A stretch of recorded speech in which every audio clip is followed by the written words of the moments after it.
নাক আর গালে ছোট ছোট বাদামি দাগ রোদে গেলে বেশি দেখা যায়, শীতে আবার হালকা হয়ে যায়।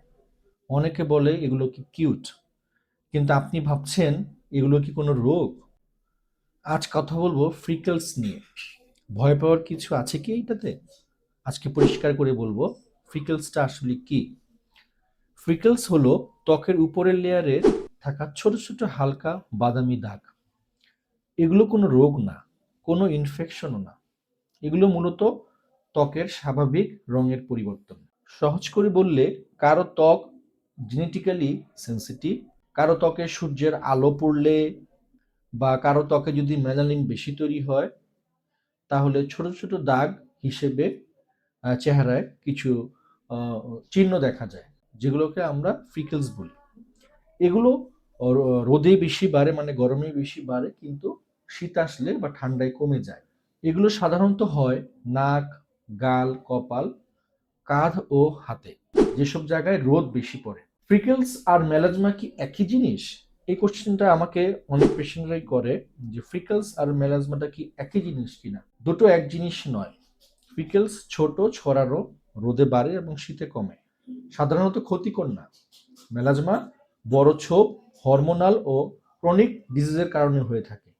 মেলাজমার অবশ্যই চিকিৎসা দরকার, না হলে এটা বাড়তে থাকে। তাহলে ফ্রিকেলসের কি কোনো চিকিৎসা দরকার আছে? সত্যি বলতে ফ্রিকেলস চিকিৎসা না করলেও হয়, কিন্তু খুব বেশি ছড়িয়ে পড়লে অবশ্যই একজন ভালো একজন ডার্মাটোলজিস্টের শরণাপন্ন হওয়া উচিত। কিছু অল্প মেডিকেশনে এটা সম্পূর্ণ ভালো হয়ে যায়। যেমন নিয়মিত সানস্ক্রিন যদি ব্যবহার করেন, হ্যাঁ?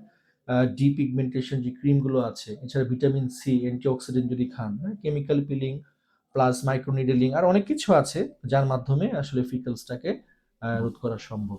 যে ভুলগুলি আপনারা করবেন না, সেগুলোর মধ্যে হচ্ছে যে লেবু বা টুথপেস্ট লাগানো হয়, এটা কিন্তু আমরা অনেকেই করি। এই কাজটা কিন্তু ভুলেও করা যাবে না ফিকলসের ক্ষেত্রে। তারপর স্টেরয়েড যদি ব্যবহার করি, ফর্সা যে ক্রিমগুলো, তারপর সানস্ক্রিন যদি আমরা না ব্যবহার করে রোদে যাই, হ্যাঁ, বারবার যদি স্ক্র্যাপ করি, যে দাগ আছে এটাকে বারবার যদি ঘষা দিই, তাহলে কিন্তু এই ভুলগুলো কিন্তু করা যাবে না, তাহলে কিন্তু ক্ষতি হবে আপনার। মনে রাখবেন, ফ্রিকলস কোনো রোগ না, অনেকের জন্য এটা ন্যাচারাল বিউটি। কিন্তু যদি দাগ হঠাৎ বেড়ে যায়, রং যদি বদলে যায়, অস্বাভাবিক লাগে, তাহলে অবশ্যই একজন ডাক্তারের পরামর্শ নেবেন। আমার এই ভিডিওটা যদি আপনাদের ভালো লাগে, তাহলে বেশি বেশি শেয়ার করুন, কমেন্টস করুন, কোনো কিছু জানতে চাইলে চ্যানেলটিকে সাবস্ক্রাইব করে কমেন্টস করুন। ধন্যবাদ সবাইকে, ভালো থাকুন। আসসালামু আলাইকুম।